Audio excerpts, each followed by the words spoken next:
And we are live. Hello, everybody. Should we do the intro? Yeah, we should do the intro, right? We didn't talk about this. Hi, I'm Ben. And I'm Ernie. And this is Budget Nerds. Sorry, I got distracted. You are not alone. No, you are not. All right. Woo, okay. Ben and I have had a morning Yeah, it's been weird for both of us. Yeah, actually, well, I'll say it. I wasn't gonna say it, but I'll say it. I'm just coming back from the emergency room because my dad had a fall. He's okay, but he needed to be checked out.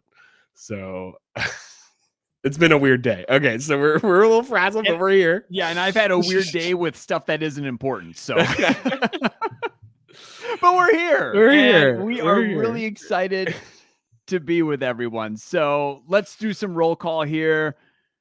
Where are you checking in from? How's it going? I see some people already know what to do. We got Rachel from OKC. Oh, Tired Mom. I know you, Tired Mom. You're always here during the lives. I love to see it. They're in Birmingham. Oh, and Nina in the Netherlands. I know you too. Dinner time. Wow. Yeah, so that sounds about right. I love it. Chris is watching while working. Let us know if you got your construction buddies to come on and watch. It's always fun. Lots of people coming in. I see Jam from California, JCL in the United Kingdom. Oh, Michelle. Lots of familiar names coming through. We got some Canadians. Where's my Canadians at? There you are. All right. Yeah. So lots of folks. Oh, we got one person from Poland, another person from the Netherlands. I feel like there is quite a YNAB contingent in the Netherlands. I don't know why, but anytime I go live or maybe like, I don't know. I just feel like I get a lot of Netherlands people. It was just great. I don't know what it is, but there you go. Awesome. Christina from Minneapolis. Hey. Just down 94 from me. Welcome. We got Warren from Milwaukee. Yeah. Awesome. Fellow Wisconsinite. Okay, so we are here. We are present and we are ready to dive into the live Q&A. So Ben, we have a ton of questions, Ben. We actually probably asked for questions in too many areas. We were Facebook fans group. We were Instagram. I put out a call on the community tab over on YouTube. So unfortunately, we're not going to be able to get to most of those. Yeah. But we picked out a handful. And then we'll also take some live questions from y'all today. And we'll give ourselves about an hour. So why don't we jump right in? Because time goes by fast during these things. Should we talk about some new features first, or should we do questions first, or should we sprinkle it in? What do you think? Let's sprinkle it in, and let's start with some new features. Okay. I want to talk about one that I'm really, really excited about. All right, you do it. And I'm excited about this because I don't think a lot of YNABers know about it. It's the templates? No. Oh. It's the universal DI search. Oh, yeah. Okay. You put this on the list, and I'm like, this is highly technical, Ernie, but I think it's perfect because it's very nerdy. Like, this is extremely very nerdy, and it's a really big deal for folks who have linked accounts. So generally in the past, we have 3 import providers. In the US and Canada, we have Plaid and MX, and then we have TrueLayer for the UK, European Union connections. Mm-hmm. And you were dedicated to one of those providers. Yeah, it was like one person, you get one provider. Yeah, so for most connections that worked, but sometimes you had good connections for 3 of your bank accounts, and then a bad connection for that 4th one. Maybe it was the primary spending account. But over on the other provider, we had a really good connection for that stinky connection that you had. Yeah. And then our team on the back end, they could switch you over and stuff like that. But a lot of folks didn't know that. Well, they could only do it if you wrote in to support. And said, if you wrote in, yes. And like it's in the community, like especially on Reddit. I noticed like people talking about it, like, oh, Reddit support, and they can switch you over to this other provider and make it better, right? So you can well, now it's different. Yeah. Now when you search for a bank, you have access to all the banks that we have access to. And then we're going to hook you up with the best connection, whether it's from MX or Plaid. Yeah. So if we know Plaid works really well with this one bank, but or if MX works really well with this one bank, but normally you connect with Plaid, we're just going to show you the MX connection because we know it's better, right? From all the people, from all of you folks writing in and letting us know, and also just, I don't know, data, science, math, and stuff, right? So, so there you go. And so the reason I bring this one up, if you've had trouble with a connection in the past, or maybe there's a bank that you have that, you know, we didn't provide a connection for, I would give it another shot.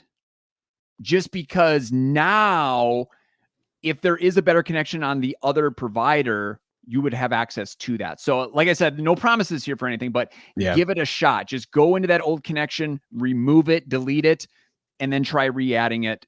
And fingers crossed, you never know. I've been seeing this in the communities, especially on Reddit. I've seen a few posts where they're like, Fidelity is connecting again because it wasn't working with Plaid, but then like, like actually we works better with NMX, so we're go or one or the other. I don't know which one it is, but and so we're just gonna prompt you. A lot of people are just being prompted to try it, and it works, and you don't have to write into support to get it working. So yeah.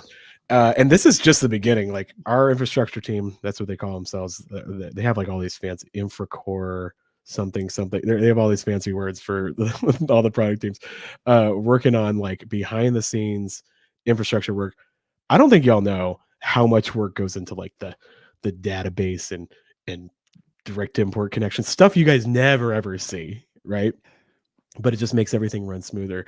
And awesome. They have all sorts of awesome ideas to make direct import just a little bit better, and then a little bit better, and then a little bit better. And it's yeah. And this is a big leap, so it's a big deal. All right, Ben, you want to kick us off with question number 1? Yes. Okay, I like this one. This is from the Facebook group. They said there are a few ways to restart in YNAB. Maybe a discussion on the differences. Yeah. So we talk about a fresh start a lot, but there's other ways to kind of start over in YNAB. Right? You can start from scratch. Yeah. You just go over to YNAB, create a brand new budget, and it's default categories. There's no accounts, obviously no history there. And like I said, you start from scratch. And sometimes that's a great way to go about it. We've talked about this. Like, I feel like the dream, I don't think I can ever do it, but the dream would be to restart from scratch and not look at your old budget. Yeah. And actually reassign everything. But like, I just don't know if I could do it. I don't know if I could make it work. I think my brain would just be like rebelling, you know? Well, and I feel like too, I look at YNAB so much, I kind of already know. Yeah. You know, so even if I didn't look at the old one, it would definitely influence the new one. Yeah. Yeah, totally. But if you're like, man, I got behind, and also my categories weren't really working how I wanted them to, and or maybe you had like a big life change and you just want to start completely fresh. Create a new budget, just completely new. Just try that. Other ways, so that's the most radical way. The middle of the roadway is a fresh start, which is a feature in YNAB. Yep. Where you can create a new budget. But what it's going to do, it's literally just a button you push in YNAB. What it does is it keeps all of your categories, all of your targets, all your scheduled transactions, all your accounts, right? But it deletes all of the spending, okay? All the transactions. So it doesn't, well, I shouldn't say delete. It's just the new budget doesn't have them. Right. The old, it will keep that old budget if you want to retain that history. It'll archive it, and so you can always go back and look at it. But you have a nice fresh start, but you don't have to start over from scratch, right? Which is really nice. So that's really good. Oh, and let me show you these. Pulling out the actual thing. There you go. There's the new budget, and there's the fresh start, and both options are available over on mobile as well. Yeah. And then the other way, this is the fancy way. You just keep the same budget, but you basically reconcile your accounts. So make sure those cleared balances in YNAB match the cleared balance at your bank, and then just take all the money out of your categories. Why don't you demonstrate that, Ernie? Because it's pretty fun. You just hit a button.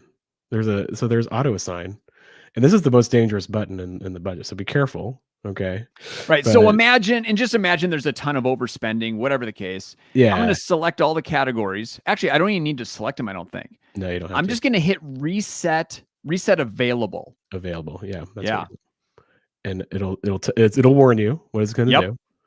And it's going to go boop, everything way up to the top. Takes all that money back there. So now I just can make new decisions about what that money needs to do for me going forward. Yeah. So then you can just assign the money again. as far as I know, I think you can only do this with a button click on web app. Is that right? Or is that on mobile too? I think we used to have it on mobile, but we took it off because it was like there's no undo and people were accidentally hitting it, and it was a big old problem. But you could go category by category, and you could move it. You back could to always ready do to it sign if you want. Yeah. Oh, I see a. Oh wow, thank you. I love to see that. Yeah, it's a nice little tool in your toolbox if you don't want to start a new budget, a new file, but you want to just kind of get a new perspective. Just send all the money back, assign it again. You know. I just want to address this. Why is Ernie on the left and Ben is on the right? Well, because we're in a different platform. Oh, I didn't know you could do that. Okay, I just switched it around. Okay. Ooh. Yeah. Ooh. Okay. There you go. I'll fix it for you. Okay. Excellent. Is that true? Am I always on the left? I never. I never I think that's the way Trent does it. Yeah, I guess it is. I never really thought about it. Yeah. One last thing. I know we should probably get through these questions quickly, Ben, because we have a lot of them. Whoops, but the one last thing I want to stress about starting over, like the underlying theme or idea here is like, it is okay. Don't ever feel ashamed or guilty or like you're doing something wrong if you are starting over. Yeah. No big deal. It does not matter. It's actually a good thing. Yeah, you're doing something smart because you're moving forward. Yep, right? You're moving forward. The only thing I don't want you to do is just wallow in like not looking at YNAB because you haven't checked it in a while. Like start fresh is a better way to go. Just a quick follow up. Sophia said, "Is the new budget and fresh start the same?" No, actually, because the new budget will give you the default categories again, right? The fresh start gives you your bespoke, that's a fancy word, your individual categories that you've already set up. It just deletes all the spending. Okay. Yeah. So the new budget's completely fresh start. I shouldn't say that. The new budget is a completely brand new thing. And the fresh start is like most of the setup work has been done for you already. Yep. Ernie, what happened to your YNAB jigsaw puzzle? It's on the other side of my screen. I just moved it. For some reason, I didn't like the way it was positioned behind me. I don't know. I'm sure this plain wall is really boring to me. You gotta get some fairy lights. It's like boring to everyone else, but I really like it. I don't know. I think it's nice. And someone did mention this speck on the wall. Oh, is that on my screen? I painted over it. And it's coming back. It's like a rusted nail. I need to get like a different type of paint, some sort of sealer or something like that. Oh no, we got to go to Menards. Yeah, Menards is a weekly trip. Okay, I'm going to take this question. Okay. Is there any FanFest report? Oh yeah. What were the highlights for you? It was so great. Oh my goodness, it was amazing, Ben. That was one of my favorite moments of 2024 at YNAB. Seriously. Okay, let's just tell them what it is in case they don't know. So we've done this twice now where we get people together, YNABers, together in a physical, actual room and hang out. Okay. And this one, we did like a quick one, like, is it 2 years ago? Sorry, my voice is terrible. And that was pretty quick and easy. But this one was a little bit bigger. We had like almost 200 people, I think, in a room together, and we actually had like a stage where we like did some talks. Ernie and I interviewed some people. It was really special, but mostly we just sat around and talked with people. And me and Ernie were nonstop just talking to people the whole time. It was great. It was fantastic. Yeah, I mean, to actually see people and nerd out about YNAB. To hear their stories, how long they've been using it, some of the highlights. I loved it. I absolutely loved it. Special time. I felt like every single person I talked to, I felt like I could talk to them for hours, you know? Yeah. And I felt like I was like so sad to like every conversation. I was like, oh, I want to talk to you forever. But I've talked to these other people too. And we did those live budget nerds wins with Katie and Tisha, and the energy like was palpable. They did a great job. Oh, they were fantastic. We just like asked some random people if you want to go on a stage in front of 200 people, and they said yes. And I was like, I hope this works. And it totally did. They were amazing. So yeah, it was awesome. But the good news is, for those of you that missed it, we are doing 3 more in 2025. And you can actually sign up now to be notified of when tickets go on sale. So let me drop that link in the chat. It's just ynab.com/events. Yeah, I'll actually you have the shared screen. We should show them the page a little bit. Okay. Well, I guess I can do it. I'll do it. I think I can do it. Share screen. Oh, nope. All right, never mind. I can't do it because I have to close. I have to change my stuff. All right. Anyways, you can do it, Ernie. That one. Okay, here we go. Yeah. Look at that. There it is. Look at how cool it was. Look at the pictures. There we are. That's us. I should acknowledge my voice is like real messed up because I've been sick. I've been like sick as a dog the past week. So, but there we are again. There we are again. Oh yeah, me and Ernie got to shoot confetti cannons, and that was fun. So, okay, so here are the 3 cities: San Diego, Minneapolis, New York. We got dates there, and like I said, you can click that Get Updates link and sign up via email to be notified of when those tickets go on sale. Yeah, and I think San Diego is going on sale soon. So if you're interested in that, definitely sign up to get those updates. So that's coming up soon. Yeah. Lucas said, I was sad to see the tickets cost money for the 25 events, hoping to come regardless. Yeah, it's funny. There's like an economic problem here where it's like if you don't charge anything, you have like this thing where people sign up but then like don't come because it's not worth anything. So it's not like about making money for us so much as just kind of like making sure people are serious about the tickets and also covering some of the costs. But yeah, that's why it costs money. It's not like so much like a thing where we're making a lot of money on this. And my guess is you won't get any emails until the tickets actually go on sale. Yes, so I think so. I'm not sure what the plan is there, but I think when they go on sale, you'll get the first shout out there. So yeah, I wouldn't expect an email right away. It's just like putting you on a list so we know who to send to. Cool. Should we talk about another feature? Yeah, go for it. Why don't you pick one that you're excited about? Let's talk about templates. Would you mind bringing up that is this ynab.com/templates? So this is a cool thing that I don't feel like a lot of people know about yet either. So you're planning for life events. You're planning for a new kitchen or a new baby or having a teenager, all these things, right? Wouldn't it be nice if somebody made a curated list of categories with maybe some ballpark estimates for how much these things cost? Wouldn't that be nice, Ernie? That would be great. That way, and it's it's like we haven't gotten that request dozens and hundreds of times actually for years. And wouldn't it be nice if you could like just import that into your budget and it's there? Well, now you can with YNAB templates. So yeah, like hit that new puppy one. Go up a little bit. Seriously, that's the first one I thought. Yeah, we should go with that one. So this is a good example. These are things that you don't think about if you get a new puppy, right? And so we've done all the thinking for you. We've done a lot of research. Now, the amounts, take it with a grain of salt. Yep, they're ballpark. They're ballpark. I mean, everybody's different. If you live in a different part of the country, they're a different part of the world, it's going to be different, obviously. But it's a ballpark, and it gets you started, right? Yep. You can look at this, you can read our cute little blurbs, and then you can hit that useless template button and it'll import it into your budget. And then you can just roll with it. You can pick which categories you want to leave out or what you want to bring in. You can change the targets from there. I mean, it is slick. It is really cool. Really cool. So that is a brand new feature. And we're going to be adding more. Yeah. So if you guys have suggestions, I mean, write in support or however you want to let us know, because we're always looking for new ideas there. I love this one right here, non-monthly expenses. You're new to YNAB and you're like, hey, what are those true expenses that I have? Yeah, good list right here. People have asked for that for a long time. I feel like, it's like, just give me a list. And I think we've had blog posts, but this is like, you can actually bring it into YNAB with estimates. Right.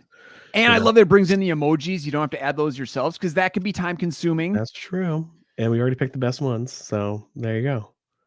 And the other cool thing, what else I like about these is, for a lot of times you're going to be importing them because you've committed to this new expense or this new adventure in life, right? But if you're just in the brainstorming phases and like, oh, a new house, what costs are involved with that? You can at least, I think you can get a better idea. You know, even if you don't use the template, you're like, oh, here are the associated costs. That's way too much right now. Let's hold off for, you know, a couple months, couple years, whatever the case. Yeah. I know what you're thinking. Can we make and share our own templates? And the answer to that is no right now, but I have told the people in product like 1,000 times. I'm like, guys, they really want this. So they're aware. They're prioritizing some other things right now, but it might be something we could do in the future. We'll see. No promises. Okay. Don't tell them Ben promised anything. But that would be pretty cool too if you could just make your own. But that's something down the road, maybe. Another vote for a business template, says Brian. I like that. That's a good one. That's a great idea for like maybe like a profit first setup or something like that. Oh yeah. That'd be good. Okay, let's take a question. This was from the fans group. I would like to hear about different ways of testing things out in the budget. Like what if scenarios. Example, what if I changed jobs and got a big change in salary? Or what if we choose to move? Yeah, I like that. I think a fresh start is a good way to go to start that process of like maybe like making a fake budget. Yeah. You know, I think everybody should do this for like a job loss, just for your own peace of mind. I did this when my wife lost her job a couple years ago and then got a new job pretty quickly after. I created like a bare bones budget. It wasn't even necessarily what we were going to stick to, but it was just like, how long could my money last if we were just spending the minimum on all sorts of things? And I just created like a fake budget that we weren't even going to use. And then I picked and chose what I wanted to actually implement, you know?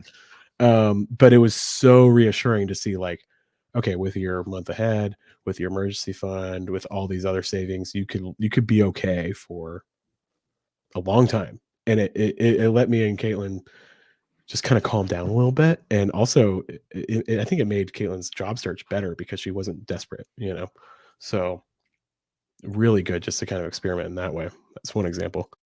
Now, for the things where you're not expecting a change in income, and maybe it's like you're looking at adding another expense, like can we afford a car payment?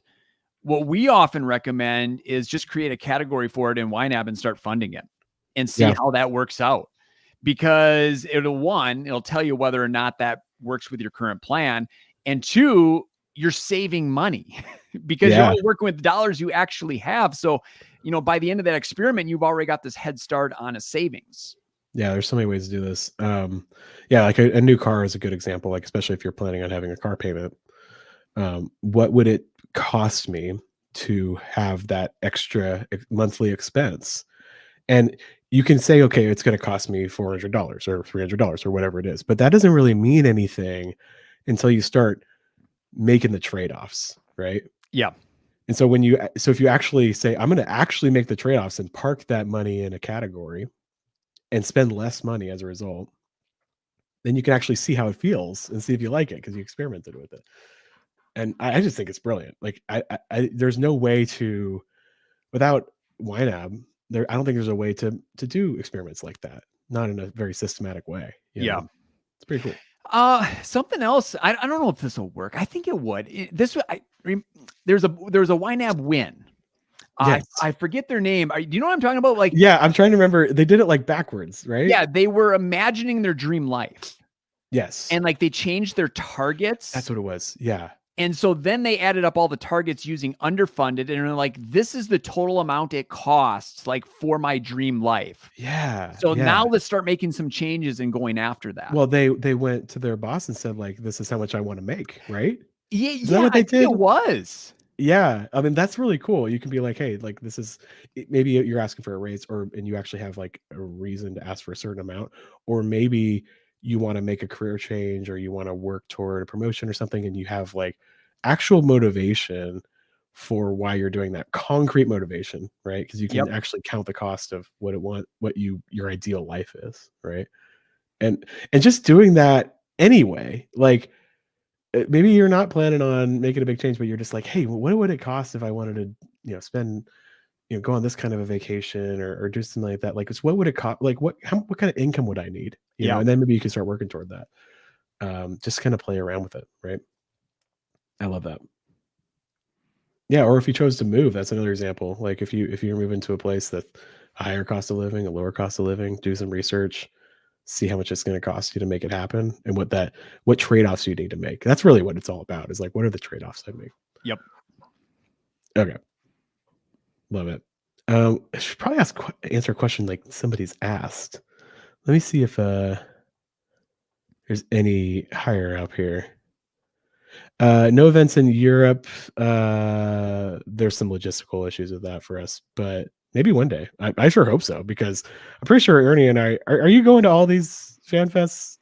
I think I am. I'd I think like to, I'd like if to. they let me. I think we're going to all of them. So I'd love to go to Europe. Maybe we go to the Netherlands. That'd be great. I have family there actually, so that'd be awesome. Yeah, if you have any questions in the chat, feel free. I don't see nothing jumping out to me right now. So if we want to move on to another question, we can. Okay. Somebody asked on Instagram, what about budgeting with a partner who is not a budget nerd like you? I think this is really good. Yeah. So Yeah. I'll start just because Okay. my wife, Christy, is not a budget nerd. There you go. Okay. Just very little interest in using her free time to go into YNAB and play around. So, and I want to start by saying this: you and your partner can be on the same page, excuse me, and very successful with money without both being budget nerds. Totally. It just all comes down to communication. So I do 99.9% of the heavy lifting in YNAB. I'm importing, I'm categorizing, I'm entering my spending myself. Even if Christy does spending, I'll enter that myself sometimes if she doesn't.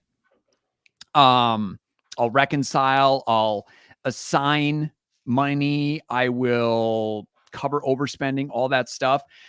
And it's really just about we communicate about the priorities, so what do we want our money to go towards? And we had that discussion, when we started YNAB, and then we bring those questions up again when there are pay increases, hey, we get an extra $100 every month now. What do you want to do with that extra 100? Right. So you're not, I think, or correct me if I'm wrong, you don't do like a monthly budget date. You just kind of talk whenever you need to talk. Is that how you do it? Yes. Well, yes and no. I sit down every month, not in the bathtub, and do that end of the month rollover. Right. And Christy's usually by my side because we're in the living room together. Uh-huh. And I will communicate with her the information I know she wants to know.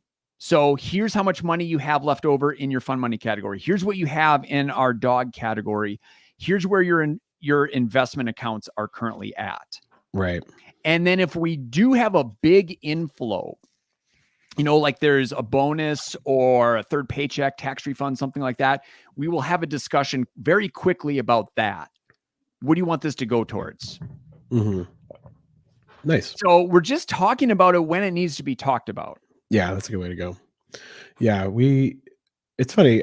I would not describe Caitlin, my wife, as a budget nerd. Well, maybe I would. I don't know.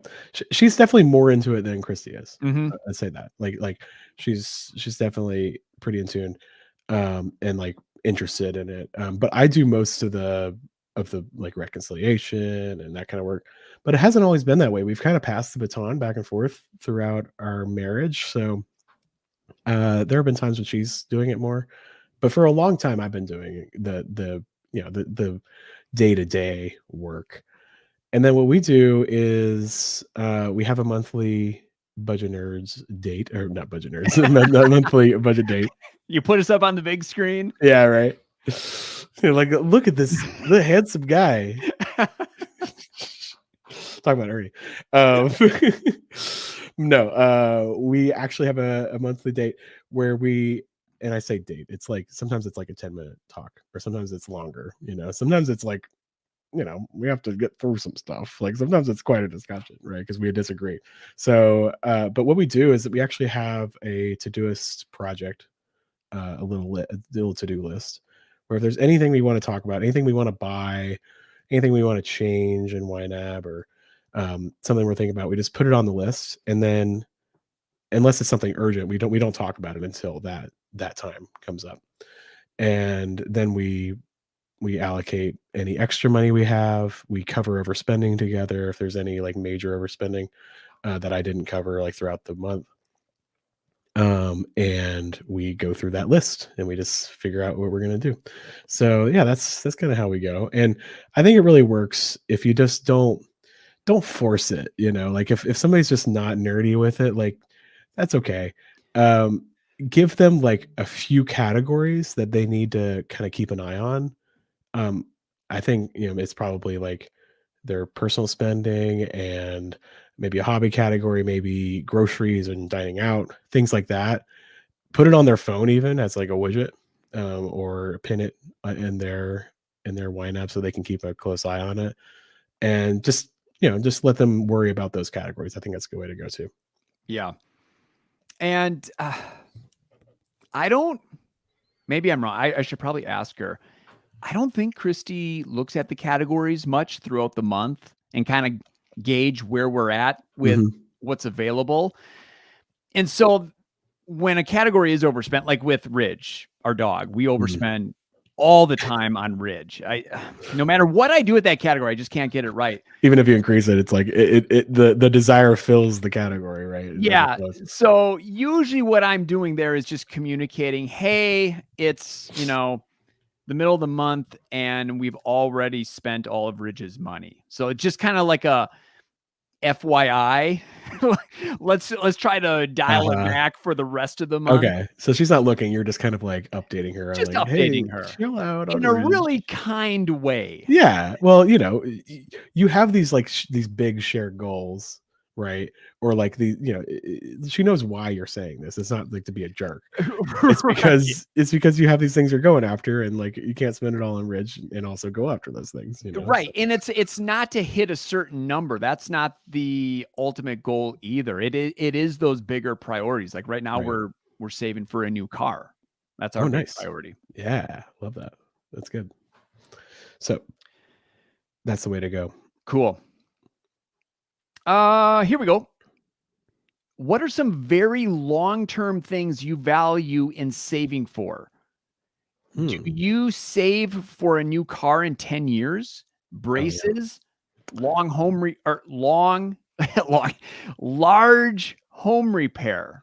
Okay. I think this is a great question because, we think true expenses.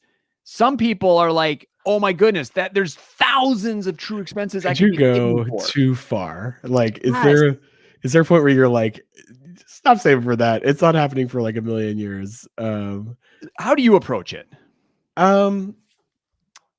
There's things that are like renew. Like I will always be saving for a new car all the time. Because as soon as you get a car, it starts to die, right? That's what cars do. Eventually it will no longer work. So I'll just always be saving for a new car. It's not like I'm saving. Yeah, it's not like I'm saving for like a particular car. If there might be where it's like, hey, we need a new car soon, like in a year, and I might go after that more. But like there's always, it's more of like a true expense. I'm always setting money aside for the next car, right? So that's one example. Is this they mentioned braces, and I feel like braces have come up a lot because I got 4 kids, and like people keep talking about braces, and I'm like, can I just cash flow that? I don't want to save for that. I just don't want to. Yuck. I put 2 of our 3 boys through braces, and oh my goodness, I hated every minute of it. Is it like, I feel like it's like $6,000? Is that what it costs? I don't know. I have that number. Yes. That was our, is that the number? That was our price, $6,000. Yeah, that's a pretty penny times 4 because all my kids' teeth are gnarly. So, well, I don't know if they're going to be gnarly or not actually, because most of them, their teeth haven't even fallen out yet. So who knows? But one of them, I'm like, yeah, you're probably going to need braces because she's getting older, and I'm like, stuff's happening, but like their mouth is still forming. I don't know. Who knows what's going to happen? I'm looking through my budget now and trying to see if there's anything else like really long term. I don't do very long term other than the new car. Yeah. Just because we can bank on that, like you said. It's too overwhelming to me to think past a year. Yeah. So unless it's something that's always coming up, right? Unless it's something that is always coming up, correct. So the way that I approach it is Is there something coming up in the next year? Okay, I make a category for it and I'm actively saving. Mm-hmm. And then I have a category. It's like a catch-all savings category called options. Oh, yeah. And so when something hits, then that's kind of like we can jumpstart the savings from that. Okay. Just, I don't know. That just works for me and the way my brain thinks because, yeah, I know we're going to need a new roof in 10, 12, 15 years, but I don't want to start setting aside money for that because something might come up in 3 years that's more important. Yeah, exactly. I don't know. Yeah. As far as like things I'm saving for right now, I have a beach 2025 category because we want to go to the beach next summer. So that's like that. It's like, yeah, the next year. My wife has a class, like almost like a mini school thing she wants to do. It's really exciting. That's gonna cost some money, so we're saving for that, but that's gonna start next year. I have a category called max out of pocket for Flora's medical bills because we had a medical situation with my daughter this year, and we were like foreseeing a bunch of bills. I don't think we're gonna hit the out of pocket max, but we've been saving for that. So that's one thing. But like, yeah, nothing that's terribly like long term. Although if you want to do that, I don't think there's anything wrong with that at all. No, there's absolutely nothing wrong with that. We've seen it where all those long-term items are listed and people are putting like $1.37 towards their new refrigerator in 12 years. Oh yeah. Somebody sent me a spreadsheet one time of like everything in their house that might wear out and how long it's expected to last and how much it's expected to cost. Yeah. And like, it was awesome. I was like, this is the coolest thing I've ever seen because it's so nerdy. But and they were like, yeah, I put all these in and they have like hundreds of categories because they put like $1.67 a month aside for the next water heater, right? You could do that if you want, but I feel like at a certain point it might get a little bit overwhelming. But it depends on your personality, I think.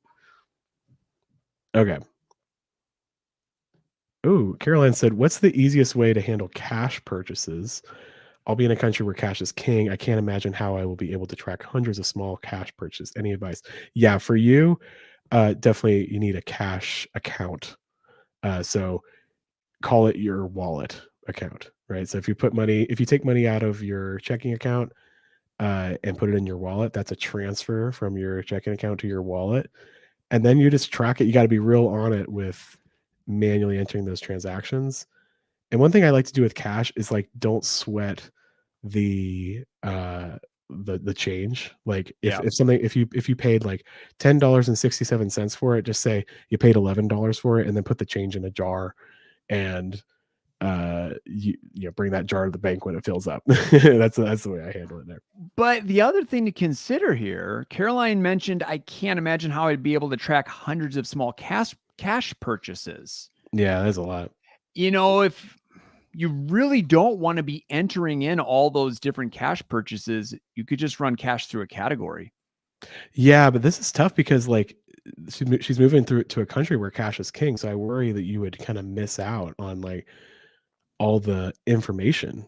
You know what I mean? That is true. You lose a lot of granularity there. I mean, that's why I said that. Now, if you're like, I don't want to do that, Ben, like that's gross, yuck, yeah, have a category for cash. When you take cash out of the ATM, it's just an outflow, it's spending to cash, and then you can spend it however you want. You don't have to track anything after that point. Yeah. But if you're doing a lot of cash transactions like Caroline, yeah, I would do that. Now it might be tough. I mean, because you're doing all this cash transactions, but just try to get in the habit of entering it right on your phone right away, and also acknowledge like you're gonna miss some stuff. So I would reconcile frequently and be okay with maybe having a category of like cash question mark and some of that information is gonna be lost that way, but that's okay. Good question. Your turn. I lost track. Oh yeah. I guess I'm just looking through the comments here because I feel like there's a bunch of. Oh yeah, there are. Jenny said, "Any tips on getting started when you're paid bi-weekly? ADHD means I can't see past my nose." I hear you. I think setting up a template is a good idea because you can plan for the whole month that way. So if you're paid biweekly, what I like to do, and me and Ernie are both paid biweekly because that's how we do it at YNAB. So what I like to do is consider 2 paychecks to be your monthly income. Yep. And set up a template based on that. Twice a year, you're going to get 3 paychecks in a month, and then you just treat that like a bonus. So you get some extra money. Yay, fun, right? And that way you can kind of just reliably have a template based on 2 paychecks, because you know every month you're at least going to get 2 paychecks. And then when you get that 3rd paycheck, it's just kind of gravy, right? That's the way I handle it. And I just added a link in the chat to steps to setting up a budget template. If you're like, what is that? Never heard of it. Oh yeah, I kind of just said that. That's setting up targets for all your categories, and try to get it close to what your income's going to be there. And I'm just thinking, as far as the frequency of the target, like you're thinking, okay, there's weekly, there's monthly, there's no bi-weekly target. You can just use the monthly, and then you just fill it halfway. Mm-hmm. And then with your 2nd paycheck, then you top that category off, and you meet the target. So like if you're paying half, if you want to like use half of the, you want to pay like half the rent for next month with your 1st paycheck and half with the other, you can literally say, put the full amount and say /2 in on the web app there. Yeah. It'll divide it by 2, and you can do that way. Or if it even helps, you could, you could set up your category groups by paycheck. So paycheck 1, here are all the things I want to fund.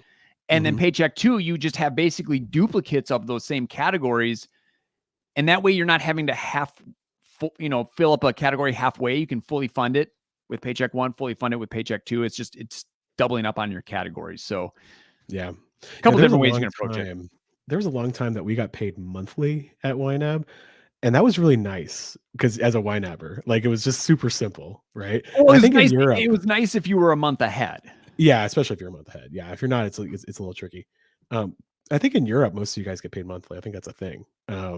But here in the States, there's a lot of different states that there's regulations where you have to pay at least biweekly. So we switched to biweekly. And I remember when we switched, I was like, okay, what if I set up a template where it was like 2 paychecks plus 1/6 of a paycheck every month. And I like saved some of it up, and then like it just got too complicated. I was just like, okay, we're just going to have 2 paychecks for my monthly plan, and whenever I get paid the 3rd paycheck, it's just extra. So that's how I handle it there. Okay. This is an interesting one, Ben. I'm curious your thoughts. Is there a post YNAB plan? So Ben, are you going to be using YNAB forever? Oh. Right? Or are you striving to get to the point where you don't need YNAB anymore and you can almost like graduate from the app? I mean, what do you think I'm going to say? I'm like, yeah, I'm going to quit. No, I'm going to use YNAB forever. Like forever. Yes, just because you have it for free. Well, no. I mean, I would pay for it gladly for a long time, and maybe I will. But like, yeah, I don't think that YNAB is like something that's like meant to like teach you, and then once you learn to become a good money manager or whatever, you're done. It's a tool to plan your life, and your life is always going to change. You kind of always need it. It's kind of like an umbrella. Okay. Like, is there a time where you're like, I got an umbrella and I used it for a while, and now I don't need an umbrella anymore? Right? It's like, no, it's not really how that works. Like whenever it's raining, you need an umbrella. YNAB is like that, where it's just something that it's a tool that you pull out when you need it, and you always use it. Right? Yeah. The app is definitely a tool, and I'm thinking the method, like especially the method, I will never. Yeah, that's true. That's drift from that. Yeah, if YNAB like folded tomorrow and there's no software, okay, yeah, I would make a spreadsheet or something. I would figure out a way to use the method, the 4 rules, right? I would always be using that. So yeah, maybe there's a time when YNAB's no more, or maybe there's a time when I don't know why I would stop using YNAB. I guess I wouldn't be working here because I wouldn't get it for free, and maybe I was There are scenarios where that might happen. I don't know. I haven't thought about it, but I'd always use the method. I think because it's just I It's don't like know the ingrained in me. Like new money comes in, and my first just without even thinking, it's like, okay, anything right now? What are my true expenses? What about next month? Yeah. Are there any goals? And I've seen this in the community too, where I've seen posts, and I guess this is a little selection bias because there's probably people that have left and been fine. And like, yeah, of course, there's people that stop using YNAB and are fine. But I've seen people say like, I felt like I was like good and I had like these ingrained habits with my money. So I stopped using YNAB for a year. And then they're like, and everything fell apart because it's too much information to keep in your head, really. I think you need a tool to kind of make that happen. So you got to have something. It doesn't have to be YNAB software, but I think that method that we teach, I mean, for me, it's got to be that. I can't function otherwise. Just can't do it. Sorry. Yeah.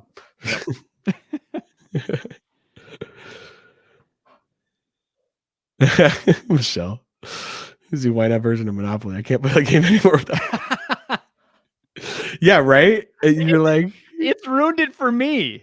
That's really funny. I've experienced that too. Yeah. Like I'm always trying to be super realistic when I play the game. But that's like impossible because you can't have true expenses of like, I might roll a 7 and it's like a true chance game, right? So yeah, who knows? I guess life is too, a little bit. All right. Let's go back to new features. Okay. Yeah. And we've talked about this already, and this one isn't really new anymore, but I want to mention it again, is the Reflect tab. It's awesome. So it is no secret that you and I, Ben, were not much of a fan of, and this is really not a good demo right here because I don't have any spending in this test budget, but we just didn't use reports. There was nothing wrong with them. It just, I don't know, but we gave them a glow up and now they're called Reflect. And we both have said we like this so much more. Yeah. I don't know. It's something about the focus on the spending and like the percentages, I think, that is really interesting. It's like, this is how much you value this thing. It's like this percentage amount, right? I found myself looking at it today. I actually looked at the past 3 years, and first of all, the top number was extremely alarming because it was like you spent hundreds of thousands of dollars in the past like 5 years, right? And I'm like, well, yeah, that makes sense actually, right? But then I started looking at the groups and the categories, and I was like, oh yeah, like these are the things that over the past few years I have valued the most, and it was really, really powerful. Yeah, something about that breakdown in particular is really cool. There you go. Yeah, I just did a little bit of spending there. Okay. Those breakdowns, those percentages. Yeah. I just was instantly drawn to those. I'm like, oh, that's really interesting. We never had percentages before. I mean, we had a spending report, but we never had percentage. Well, did we? Maybe we did. I don't know. If we did, I didn't look at them. I didn't look at them. It was something about the design. Yeah, it's a little different. And also it's on mobile, which is a big deal because we didn't have it's like the first new report on mobile in a long time, so that's pretty exciting. Yeah, and the change to Reflect, let's talk about that a little bit.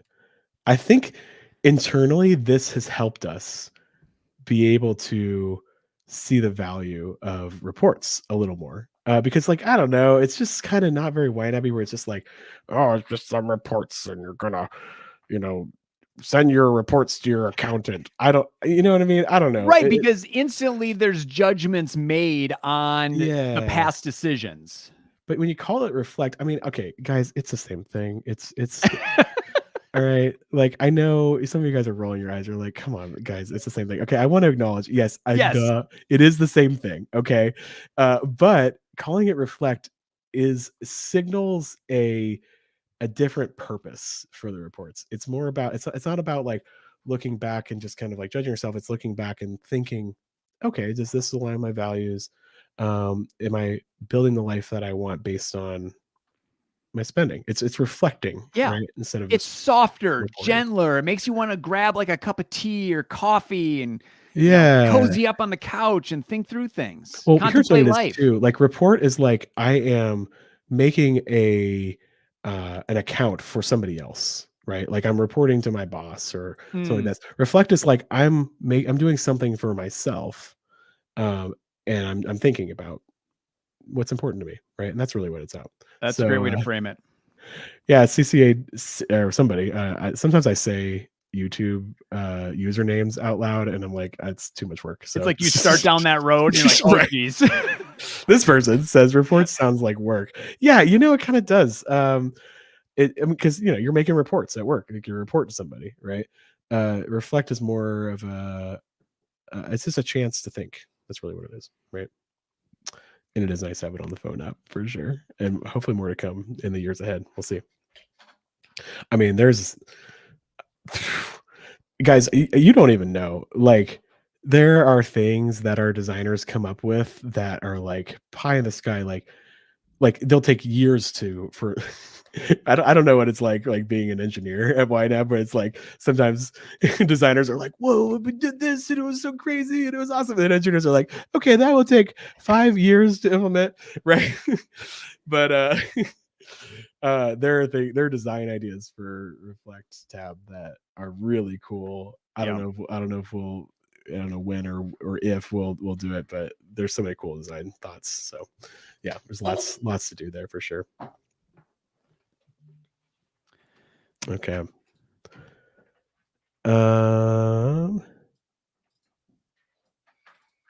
What else? What else? Oh yeah, wait, somebody asked about budget meetings. I guess we kind of covered that.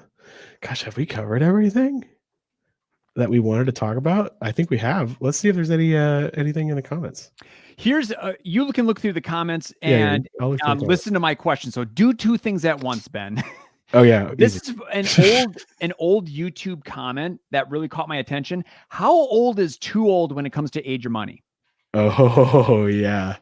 Ooh, I saw this question come in and I'm like, I don't know. I struggle with this because I don't want to give like a number because right, and we never would because it's all based on priorities. Yeah, and age of money is like it's not an end all be all metric. Like I don't want you to feel bad if your age of money goes from like 150 days to 144. Like that's not that big a deal. I do wonder if so. Age of money is based on your it's only based on the spending that's in the budget, right? It's not so any tracking accounts, any like investment accounts that you have off YNAB or in the tracking is not going to be reflected in age of money. So sometimes I wonder, like, okay, if the age of money is like really high, like hundreds of days, is that a reflection of like maybe some of that money should go into investments? I don't know. Sometimes I think about that. Yeah. I think what I would do if I looked at my age of money and was like, whoa, is that too high?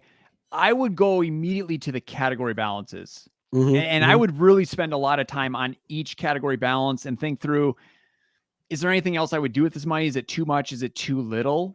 Yeah. And then I would start thinking through, what are my priorities? What are within the next year? And then I would try to even brainstorm over the next, I said I don't like planning for 5 or 10 years, but if I'm dealing with excess cash, then that would prompt me to really start thinking more long-term. I just thought of a reason to talk about my favorite thing to talk about. Guys, money is meant to be spent. Right? Ooh, here we go. A Ben rant. Like seriously, like I think sometimes even YNABers, and maybe especially YNABers, we tend to hold on to cash. And that's a good thing because the cash is options, right? Yeah. But sometimes I think we could get a little almost miserly where maybe we're saving too much. Is that possible? Maybe if your age of money is like hundreds and hundreds, you might want to look at those cash, those categories and reflect on maybe my income is really high and my spending is really low. And that generally you think like that's just automatically a good thing. But I would question whether it is, because if you're just hanging on to money for the sake of hanging on to money, you're being less, you're having less influence in the world. You're doing fewer things with your life than you could, right? Because you could be spending that money, and the money just sitting in your accounts doing nothing is not useful. Like money's meant to be spent, and money's not actually useful to you until you actually go and spend it. That's when it actually has utility, it has purpose, right? Now, that's not to say you should spend all your money. Don't hear me saying that. But you should be planning to spend all your money, I think. You should have a plan to ultimately spend every single dollar that you have. Maybe some of that plan is to send money to your heirs when you die, right? But you should have a plan to spend all your money. And I wonder if age of money is really, really high. Maybe it might signal to you that you should reflect on whether or not you're saving money just for the sake to save money, and ask yourself why you're doing that, because it's meant to be spent. That's my thought. I'm gonna stop and rant. That was beautiful. I have nothing to add to that. Yeah, I would just take away from it, and I don't want to do that. Yeah, Patrick said time for philanthropy. Maybe. I mean, I don't know how rich do you need to be considered a philanthropist? Like, I don't know, but like maybe it's time to give some of that away, right? Because that money isn't valuable if it's just sitting with you and you have no need for it, even if you're good for retirement, you're good for all these things. Like if it's just sitting there, like, hey, maybe other people could use it. So sitting on money for the sake of sitting on money. I mean, like it's like Scrooge. It's just, yeah, I think that's a perfect example. Let's go to Scrooge, and not Scrooge McDuck, like the actual Scrooge. Actually, no, let's go to Scrooge McDuck. Yeah, let's go to Scrooge McDuck. He's swimming in his. I mean, I guess he does get utility out of his money because he gets to swim in the coins, right? And that's pretty fun, even if it's just a cartoon and it couldn't actually happen because he'd actually break his neck immediately. But anyways, let's go to Scrooge. Like, he had all this money and he was saving money just for the sake of saving money because his heart was in a bad place, right? And instead, he decided to start spending it on other people, and his life was better because he became a better expression of himself in the world. And that's the joy of that story of A Christmas Carol, that his life changed, and it changed in a way that he turned from himself to other people. And he did that. The expression of that was spending his money on other people. That was how he did it, right?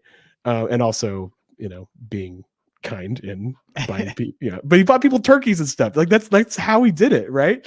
He made other people's lives better. So I don't know, that I think there is maybe time for philanthropy there. That could be a thing. Love it.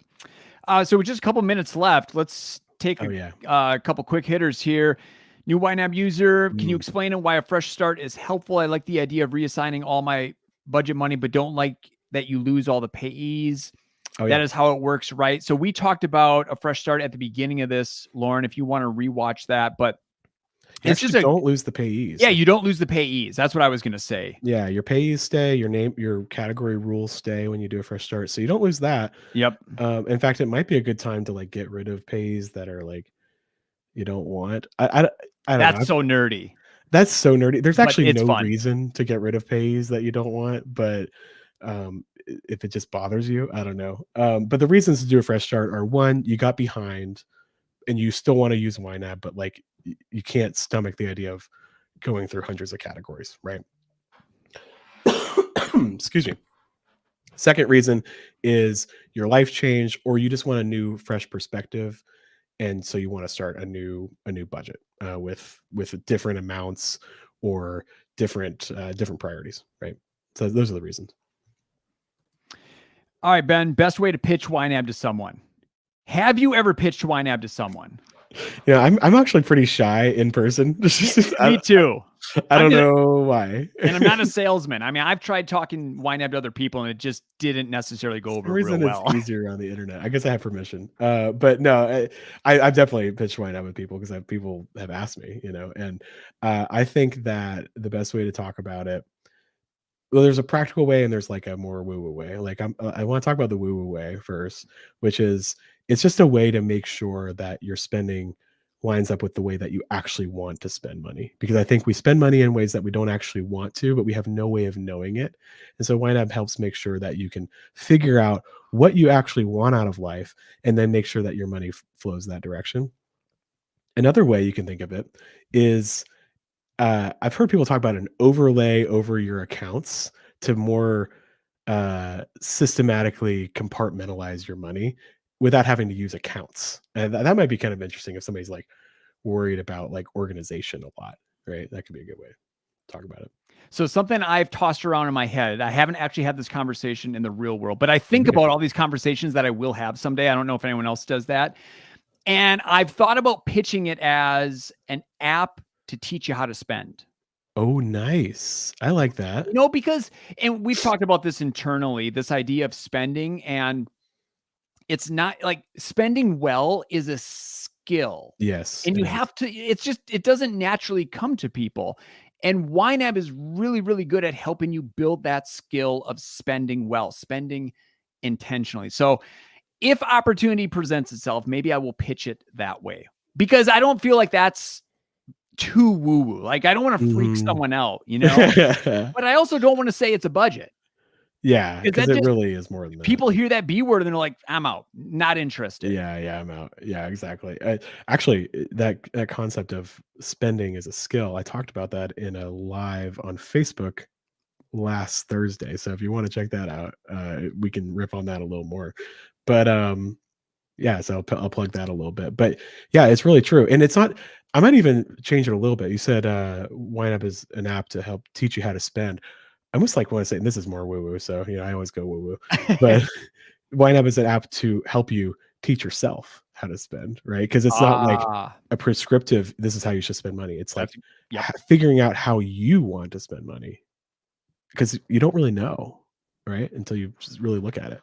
So that's good. Good point. Oh, this is great. I feel like we could talk for another 3 hours. Should we just do it? Should we just keep talking for 3 hours? I have nothing else to do today. I've actually, well, I probably should do things today. I'd much rather do this than, I don't know, I have to like write an email or something. I do love these lives. I mean, I said in our 100th episode, you have to write an email. I do actually. Ooh, I write a lot of emails for YNAB. I don't know if you ever gotten emails. I send a lot of emails to you guys. So what was I gonna say? Oh, in the 100th episode, I said my favorite episode from our previous, 99 were the live Q&As. Like, yeah, that's right. I just love these so much. Yeah. And you probably noticed that this episode of Budget Nerds is not really that different from any other episode of Budget Nerds because No. this is how we do it. We talk off the cuff. Sometimes we say things that are dumb and we're like, well, that was dumb, and we don't say it again. And sometimes they say things we're like, that was pretty smart, and then we use it again, so and we're able to edit out all the throat clearing that both you and I do. I think we're both, Ernie's got a cold. I have something. I've been sick for like a week. My whole family's like hacking up a lung all the time. We're struggling, but we're doing okay. We're making it work. All right. Thanks everybody. There were way more comments than I could ever read, so I'll be going through these. Yeah. And I apologize that we weren't able to get to every question. That seriously that hurts me. It's okay, Ernie. People get it. People get it. But I want to answer every single that one person doesn't get it and they're mad at you. Okay. Yeah, so we're gonna have this on our YouTube channel. You can watch it again if you want. Yeah. And if you want to also, if you're more of a listener and you want to listen to this again, we'll put it on the podcast. Trent's going to be posting it, and we'll just real quick tease episode 103 coming out in 2 more weeks. This is a weird one. It's weird, but I am so excited for it. Ben and I are going through a messy YNAB setup. So we're talking tons of overspending, unreconciled accounts, uncategorized transactions, and we try to make it whole again. Yeah, some of our coworkers, it was Cat and Jill, right? They set it up for us, and they're support folks, so they see all the messy budgets, right?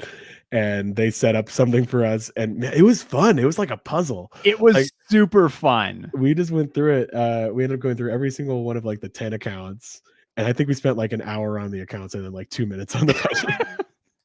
Yep. But it was really fun. So yeah, check that out. That should be a good one.